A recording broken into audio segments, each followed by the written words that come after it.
Thank you for tuning in to RCMS Messenger Service. Today we will cover the clone feature, the fastest way to create a new job from an old job. But first we gotta log in.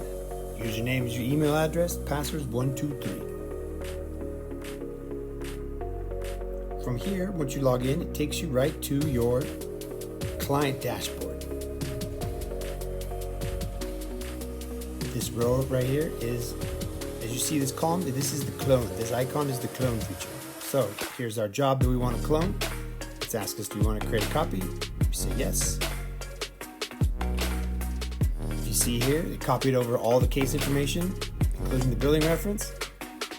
Here, copied the exact addresses as the messenger slip was prior. Even copied all the special instructions. Then you click submit and print PDF. Congratulations, you have a brand new form from an old form in less than a minute. Once again, thank you for tuning in to RCMS Messenger Service. Stay tuned for the next tutorial where I show you how to maintain and manage your account, add and edit additional users, print statements, open invoices, and set up payment for credit card, AC, and pay individual invoices online. You've been served, fool.